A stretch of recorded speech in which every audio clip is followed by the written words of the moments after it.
Has it been a week already? We're back again for another episode of The Locker Room. Thanks once again for joining us. My name is Jim Carmack, along with Senior Pastor, Pastor Jim Locke. So glad you're here. As always, otherwise it's just the room. So yes, if I could phrase it this way, you just mentioned our dramatis personae. Well said. Well said. I don't speak Latin. You're a great I'm learning. thespian. Yeah, of course. And those skills. Well, you know, when I first came to Hillcrest, you were on the stage, varying stages quite a bit. Yeah. So I got to know you fast. The name Jim Carmack stuck in large part because you did a lot of public drama stuff that we did here. And then we had a kids program that we did on Sunday evenings for a while, once a month. Yes. And you were kind of the ringleader, you and another one of our guys. And so that kind of stuff just comes naturally to you. Well, did you do that kind of stuff in college? I did, and mostly high school, honestly. I kind of started going down that theater route, looking at college, and you know, I'm always been interested in performing. I did a lot of shows in high school and coming up, and even community theater back where I'm from.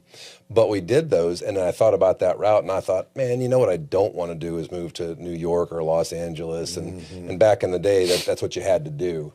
So I really wanted to kind of learn the other side of it, more of a trade, to learn the video skills and the production and the set and those kind of things. So I went that route and then just kind of stuck with it. So it's always been in my world, but not necessarily my focus. But I've always enjoyed it. I never could do musical theater either. I'm not a great singer, and so I never had that presence to be able to sing on stage. But I really enjoy the acting and always have. So it was fun to have that outlet here to be involved. We talked a couple weeks ago about things that get you in the church and keep you connected to a church. The drama ministry here was one of those things for me as well. We got to do some shows that we put on and had a really, really good team. You mentioned the family, the kid ministry. Do you remember what that was called? It was, hang on a minute, because I will remember it. It had an X in it. It had an X in it, yeah. Yeah, it had an X in it because I still have the T-shirt along with thousands of others that I've collected over the years at Hillcrest. Oh, it's not the X Factor or the X Files or the X-Men. Family Experience. Very good, the Family Experience. Yeah, I you knew got it it. would come back there in the medulla somewhere. Yes, the Family Experience. And it had the big red X on the T-shirt. On it. And there was the same kind of thing. We had some skits and some fun, and we'd walk around, do some interviews amongst the crowd, and it was designed for families to come, bring your parents, your kids, all come, and we had, like I said, different skits and a lesson and some things. But what I remember, one of the things I remember from that, you probably won't remember this. I didn't know you that well. We had talked a couple times, and it was still early in your time here, and so one of the skits we were doing, we were walking through and interviewing, and we would banter back and forth between the hosts and different stuff. And I wore a red sweater vest over my dress shirt one time. We were walking around, and he said, "Man, I like that vest you got on." I said, "It's what all the men of God are wearing nowadays." And you used to wear the vest, and all I heard was from the back of the room, you said, "Amen." Yeah, that's it. I thought, okay, I got the pastor's attention. I'm good now. So you know what? I still do wear the sweater vest quite a bit. I haven't worn them from the stage very often, but that kind of became a little bit of a moniker. Yeah. Remember it well. Walk with style. It was fun. Those were good times. So we bring all that up because we just did a big program for our kids ministry, which was kind of a mystery. Tongue in cheek, I kept referring to it as a murdered mystery dinner. There's no murder in it. There's no murder. No murder. It's high theft. Yeah. But no murder. Allegedly. And so I keep calling it that. But Judy and I went on Friday, which was daddy-daughter night. They did it Thursday night. It involved the sons. Yeah, mother-sons. Yeah. Mother-son. And then the Friday night was daddy-daughter. And Judy and I reserved for Friday night and went and just had the best time. I hadn't had that much fun in church in a long time. And we're getting ready to do that again for our 55 plus on Thursday of this week, which I think is a great use of the time. And here's the funny thing about that is Brad Woods. So I'm sitting in church on Sunday. Now, don't give it away. I'm not going to give it away. No spoilers. No spoilers. But Brad almost gave the ultimate spoiler. Yeah. So that whole thing pretty much is over, right? Because that happened on Thursday night and Friday night. So Judy and I are sitting there. We've had a couple of songs to introduce the worship, and Brad's giving everyone a welcome, and he's got a couple of pieces of information he needs to relay. And then as I'm sitting there minding my own business, he starts going off on the dramatic performance from Thursday and Friday, which most of the time the things we highlight are things coming In up. the future, yeah. To So it's promote like, them. where's he going with this? And then he said, does anybody know who done it? And there was a lot of chatter, and I was going, no. Well, he didn't know anything about the upcoming Thursday lunch event. And so literally he's carrying on a conversation. Hey, who did Pastor Jim do it? Oh, which Pastor Jim? Yeah. This, that, and the other. And then he's bringing other people into it. Yeah. And we're all over there literally shouting. We're shouting. Yeah. No, don't say anything. And I'm doing hand signals to it. It was unbelievable. And finally, we got his attention. And then he realized, and of course, got all red faced and everything. But he didn't know anything about the deal. No. So we got it corrected, didn't make any mistakes at 11 o'clock. And so at any rate, I get up, and my faux pas was basically saying, hey, this is a great reason for you to come if you haven't already registered, not knowing registration had already closed. Yeah. Well, we got something like 65 additional registrations. So now it's a full room. We're at capacity. And we had, and this whole thing came about What kind a of in just, crazy we weren't thing. planning that. It was supposed to be for the kid ministry, father-daughter, mother-son banquets.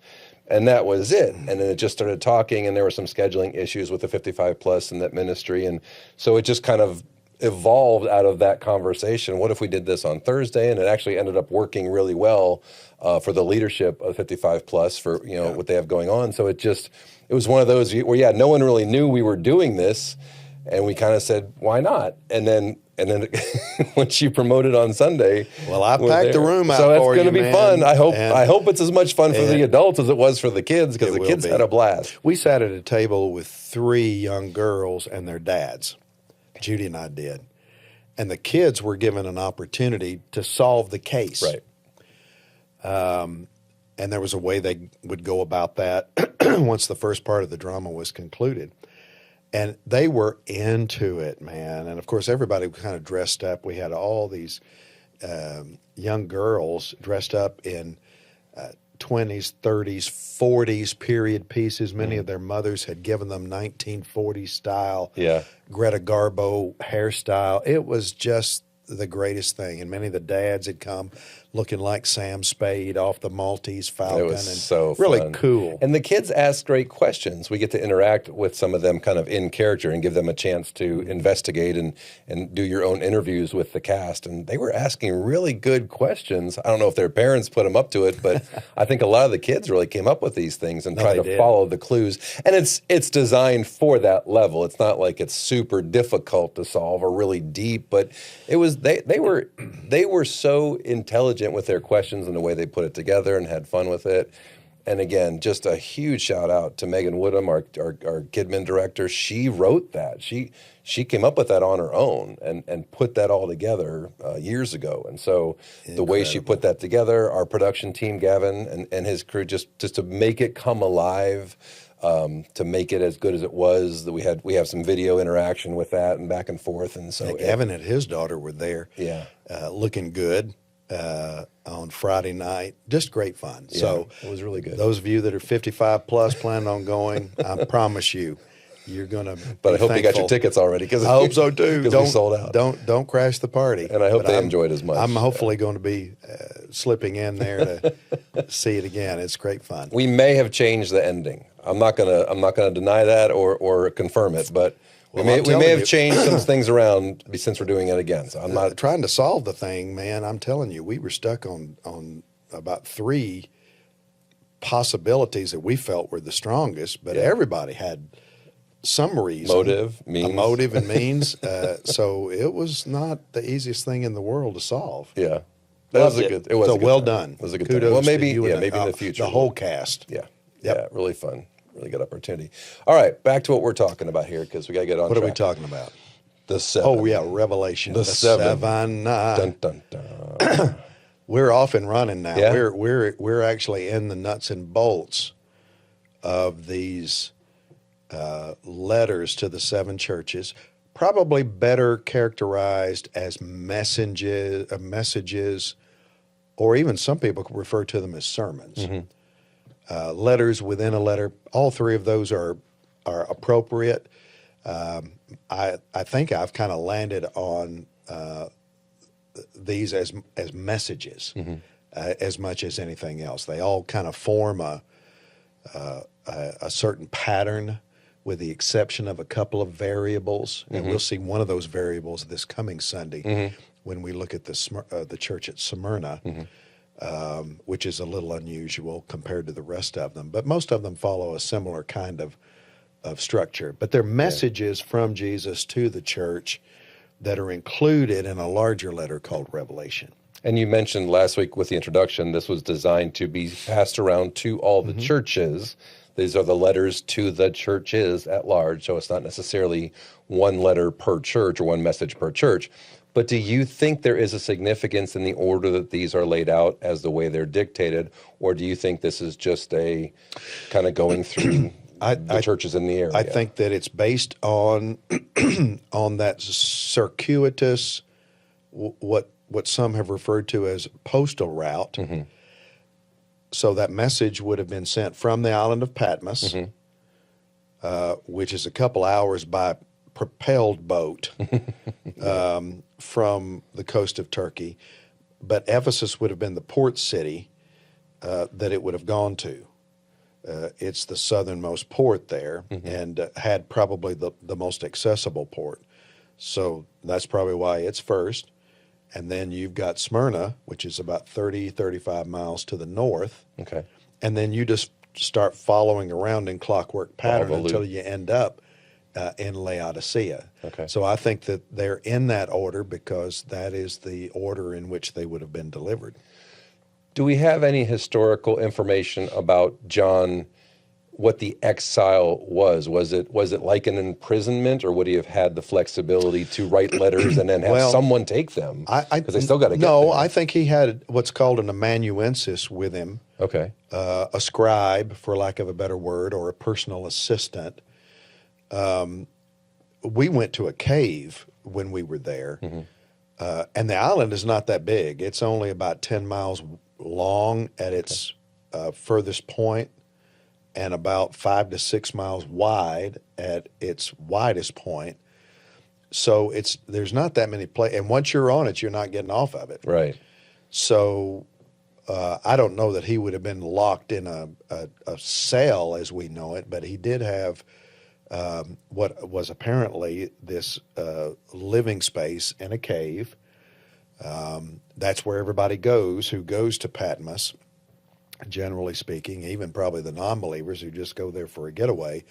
When they're planning their week vacation there, they're probably going to go up and take a tour both through the cave where John was, and then also there's a monastery there that really has some interesting artifacts, and it has a biblical manuscript or two there that's on display. So there's some neat things to see, but he would have most likely been, tradition says it was that cave. Okay. That there was an earthquake that was hit at one point, and it's a very low-hanging cave ceiling there. It's got some higher points, but there's a low-hanging point where the rock clearly has a split in it.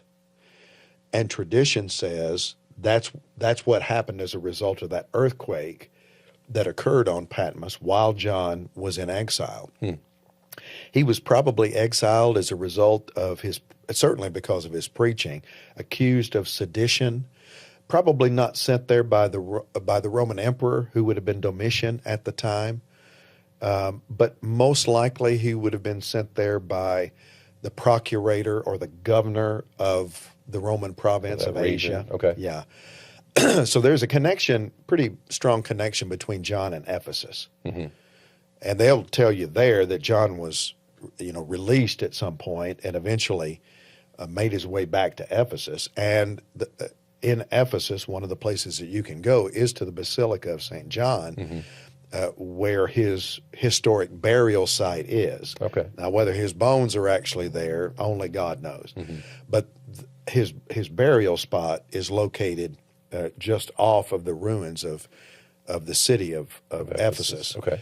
And so there's a good possibility that he lived past exile, went back as an extremely old man, and then died in Ephesus. That's the testimony of some of the early church fathers, and strong likelihood that that's the way it happened. Whether that was his domicile, that actual cave, tradition says it was. Not that many places for him to be. So it stands to reason, this is as good a guess as any. Yeah. But it was just kind of neat to be in there and to think, well, this could have been the place where John received that vision. So he would not have been allowed to leave that island No. being on there, but he would have been able to send out No, it was communication. it to was what others. was called a penal colony. Okay. And so sure enough, hardcore criminals were sent there. Basically, it's a very rocky place. You're not going to grow crops on Patmos, but you can bust up a lot of rocks. And so they probably had the equivalent of what we call chain gangs.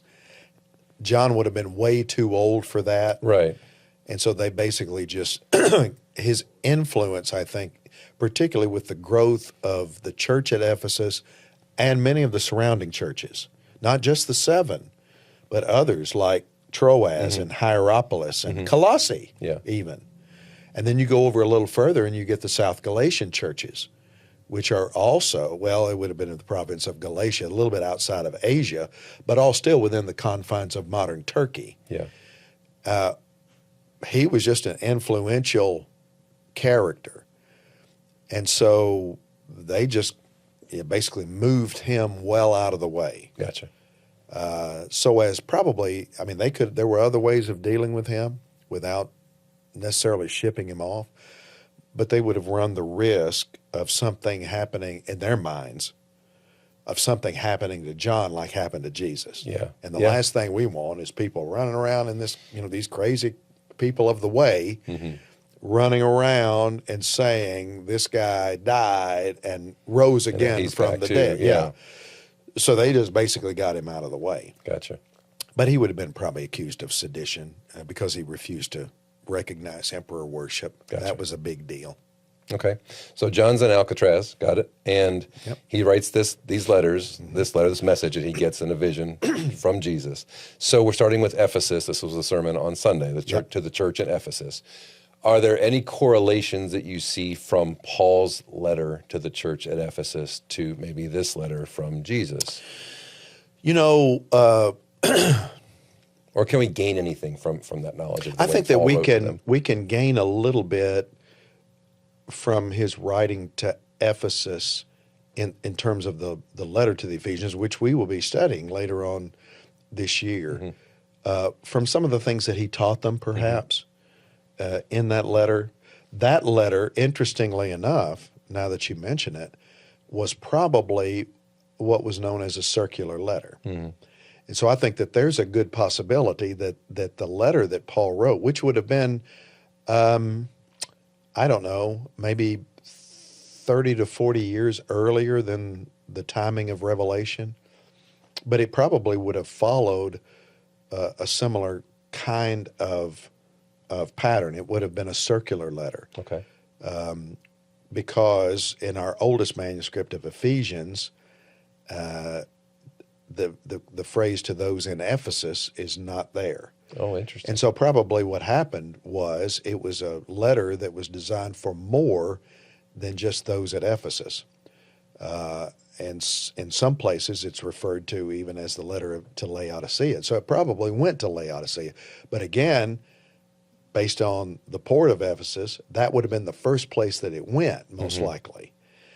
And so in many respects, some of those places were also touched by Paul's letter to the Ephesians in terms of his teaching, and it formed kind of the fabric of the discipleship of that early church. I think you can glean a lot, too, about the situation in Ephesus from Paul's missionary journey there.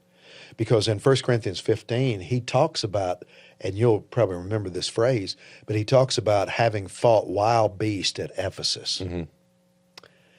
Well, he's not talking about lions or tigers or bears. Yeah. He's talking about the authorities. He's talking about a place that had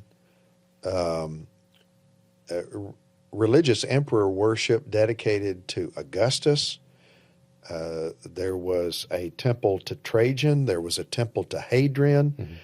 And there was a magnificent temple to Domitian right there near the highest point of Ephesus. One of the pictures I showed on Sunday shows that winding pathway going down to this very tall 3-story library building in Ephesus. But right at the top of that descending walkway, that passageway that people by the scores would have taken every day, was the temple to Domitian. And that would have been the newest temple, which would have included a 50-foot tall statue of Domitian. Would have been among the first things that people saw as they came in. Well, though that represents that emperor cult, as it's often referred to, in addition to the pagan cult, because you've got the Temple of Artemis that's there, one of the eight wonders of the ancient world. Yeah. The only thing left there is a few foundation stones and one column. That's all that's left there now. But at one time, football field and a half long. Wow. 4 times larger than the Parthenon. 4 times larger. At least 200 columns, those magnificent, tall Greek columns. It was double colonnaded all the way around.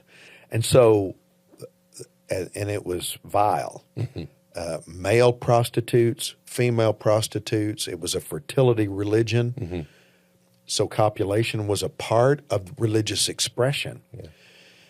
And so in the midst of all of that, there were battles that people like Paul had to face when he was there. Timothy obviously would have had to have faced it. John would have had to have faced it when he was there. Battles on the outside, emperor cult, pagan cult, and then based on the message, there were factions within the church, false belief. Yeah. For Paul, it was the Judaizers. For John, it was the Nicolaitans, and we don't know much about them. Yeah. Followers of someone perhaps named Nikolai or Nicholas. They were compromisers, probably very Greek in their orientation, Platonic. The body is nothing. Who cares what you do with it? And here's the thing. Which sounds spiritual. Which sounds like a good thing. Oh, that's not the real right. you. The spirit is what's going to live forever. Yeah. The body's just going to waste away and die. So it doesn't matter. So eat, drink, be merry, tomorrow we die kind Right. of thing. And by the way, if we go down and participate in the temple worship at Artemis, or if we go up to at the temple of Domitian and grab a pinch of incense and say Caesar is Lord, or if we go to the Agora where they buy and sell, where you had to do that in order to gain admission, basically, that was your ticket in to where most of the buying and selling took place. Take a pinch, boom, into the fire, Caesar is Lord. They'll leave us alone. Yeah. And it doesn't matter anyway, because the body's going to waste away. So we can do our thing on Sunday morning and Wednesday night, but then go along in order to get along. So these were compromisers in the culture. So you got all this mess on the outside of the church banging against you, and then you got stuff on the inside of the body that you're having to constantly resist. And this was the thing, of course, that Jesus commends the church for. Their doctrinal orthodoxy, their spiritual purity. I know your works, your toil, your patient endurance, that you do not tolerate. There's some things Jesus doesn't tolerate. And it's fact that Jesus commends them because there were some things they wouldn't tolerate. So we learn a lesson from that. We don't tolerate everything. We shouldn't tolerate everything. Right. There should be some things that bring about in us what the old preachers used to call righteous indignation, you know. Well, they had it in the right ways and in the right places toward the right things. They weren't tolerant of everything unless you were a Nicolaitan, which you were tolerating everything Yeah. to keep the wild beast off your back. So this was a church that was doctrinally, theologically pure in terms of truth, and Christ commended them for that. You mentioned the structure of the letters and how these are all similar with a commendation and, you know, have this against you and then promise to the overcomer. We have titles of Jesus and how he's described to them in that church. So there's that commonality between the letters. That you spent a lot of time Sunday about you've lost your first love and what that actually means. But I want to ask you about the what's going to happen if, you know, when you said Jesus would come and remove the lampstand from among them.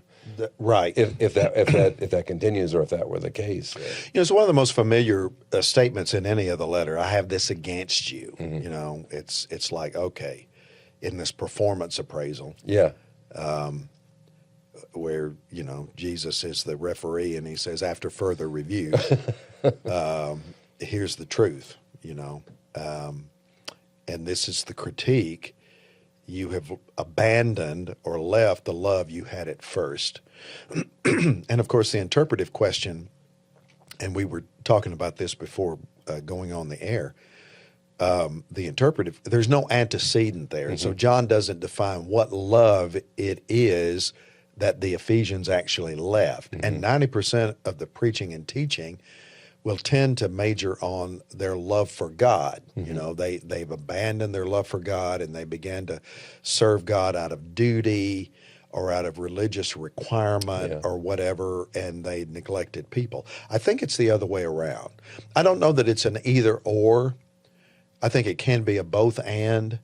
But as we were talking about earlier, Jim, John is, he is the love preacher. I know it was Paul that wrote 1 Corinthians 13. Right. But here's the thing. What's 1 Corinthians 13 about? It's about love for others. right.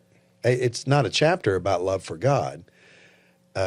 This is the most excellent way. Love is patient, kind, hopes all things, endures all things, bears all things. So it's all about, it's what I call operational love. I think that's the love that the Ephesians had left, and it has everything to do with what made them strong. Adrian Rogers said one time, an unguarded strength is a double weakness, or can become a double weakness. In other words, if you're strong in an area, it can become a source of pride, and pride cometh before a destruction, and a haughty spirit before a fall. And so part of the problem with being spiritually strong is that if you're not careful, and if there is, along with that,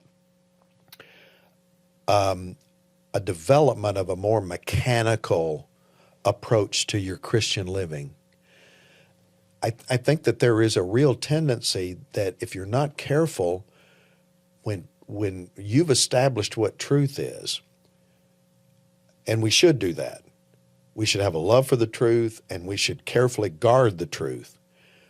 But sometimes when people come along and they've got a different viewpoint or a different way of looking at things, it becomes kind of easy to write people off or to distance yourself from people who don't see things exactly like you see them. Yeah. Rather than striving with them, loving them anyway, trying to bring them along, and then being open, well, you know, let's make sure I'm not off base on this deal. You can use truth as a hammer. This is the problem with the Pharisees, and it was why Jesus was so critical of them. They were big on law, but short on love, right? And so the Ephesians, I think, had become strong on truth, but weak on compassion.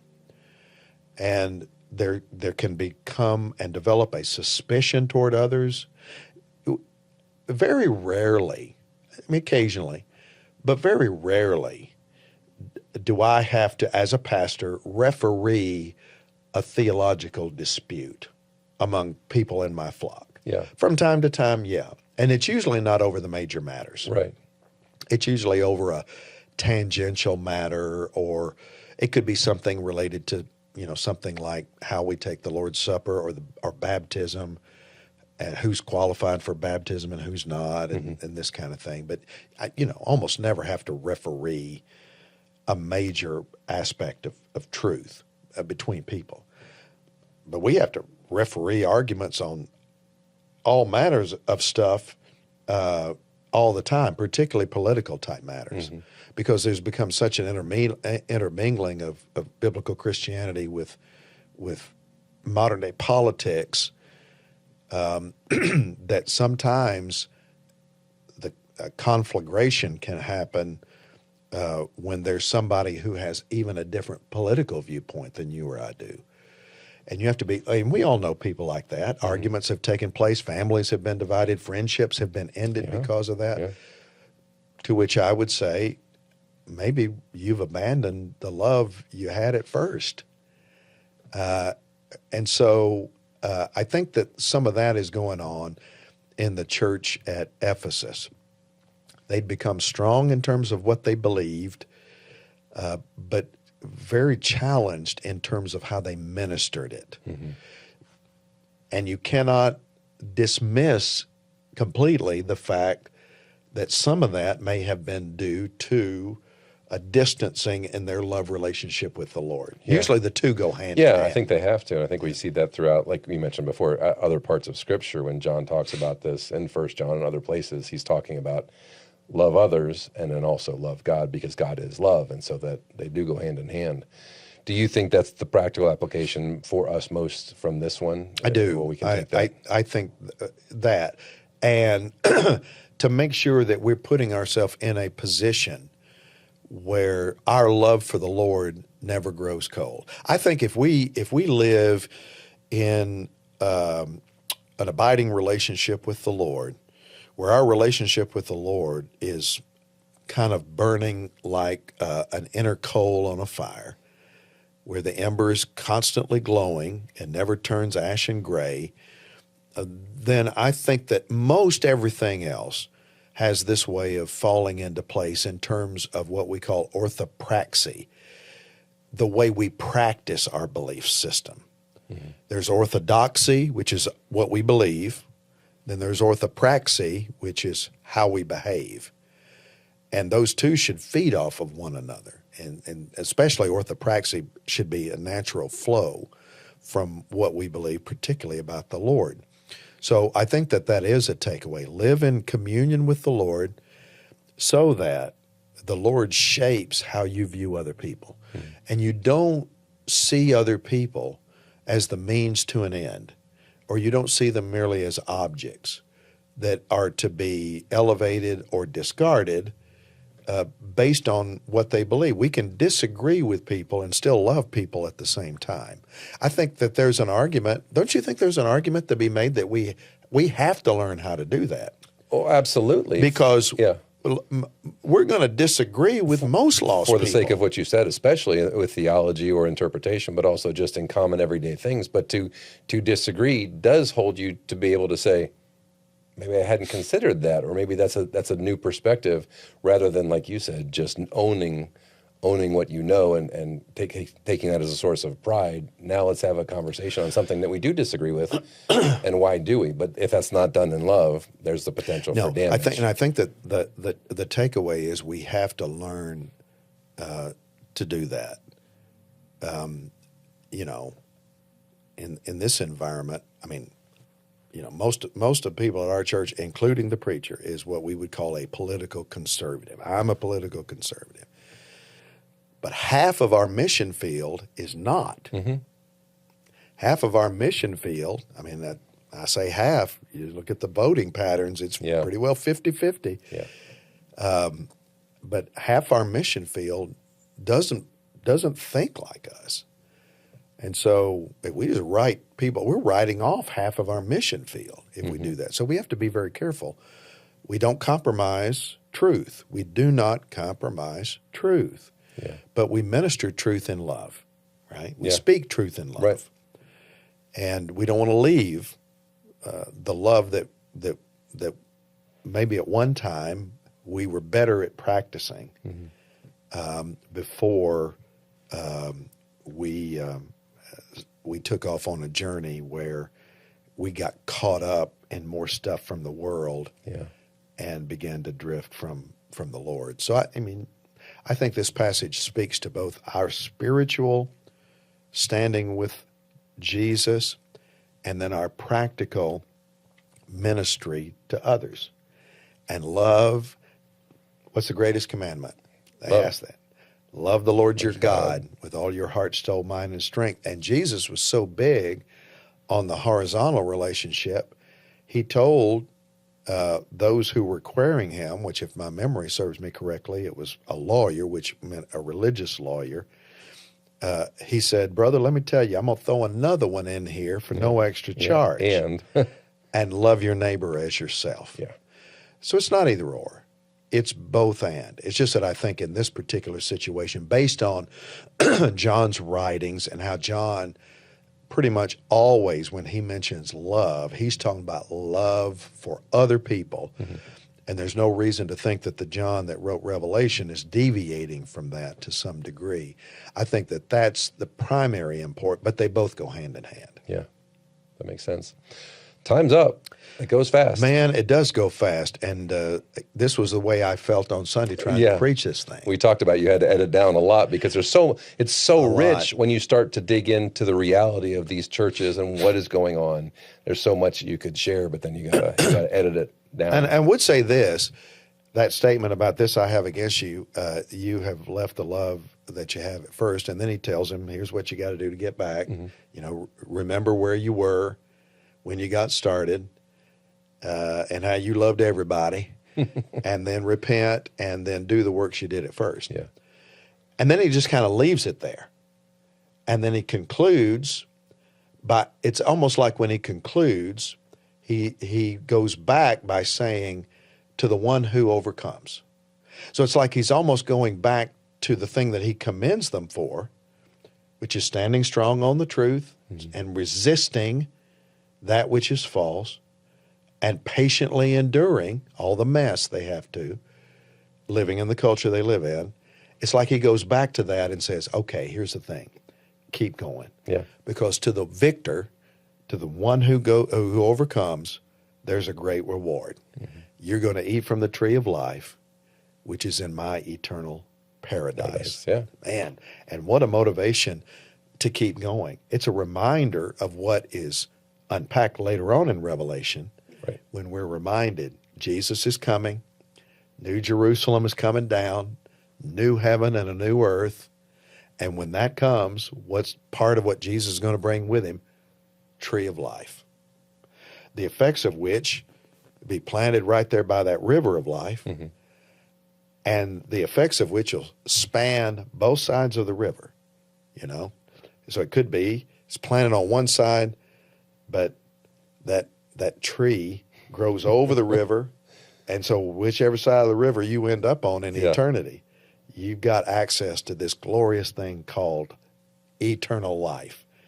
And what a great day that's going to be when it happens. So John ends by casting the vision forward, and it's a message for us as well. When times get tough and the persecution gets turned up, we got something to look forward to, so stay after it. And to encourage, yeah. All right, let's close with this. We're recording this during the Winter Olympics. Are you watching any of the Winter Olympics? You know, the last several days, it's been going, 3 days now? 3-4 days? Opening ceremonies was Friday, but it started a few days before that with my favorite sport. But what's your favorite Winter Olympic sport? Yeah, I know. We got into the Super Bowl weekend. I had this drama that I had to go to Friday night. Then we got to Super Bowl weekend. So I caught a little of the Olympic headlines last night. I really haven't watched much of the competition. I got caught up with Lindsey Vaughn's accident, and that I was heartbroken about that because, she's a little older than most of the athletes over there, and I hated to see her career end that way. Yeah. But as far as the Winter Olympics, I do like the downhill skiing. Big fan of that. I've always been a fan of the figure skating competition. I think what those athletes can do on the ice, and it just seems like with each Olympics, they're just excelling over and above what, 20 years ago experts were saying could be done. Couldn't have been conceived. Yeah. Anything with the race, there's very little. I'm not a big curling fan. I like the speed skating, short and long. I think that's cool.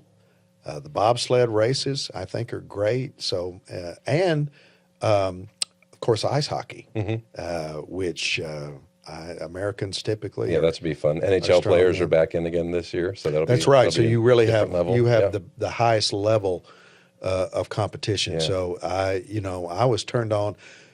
Last story, because I know we have to conclude the broadcast, but in 1980, I was a junior in high school, and I was selected by my high school to be a participant in what was called the Presidential Classroom for Young Americans, and got to go to Washington, D.C., all expenses paid, to participate in this week-long government symposium. And, man, we saw judges, congressmen, senators, took an evening trip to the CIA building. Wow. I mean, it's just tremendous for a junior in high school. Never been to D.C.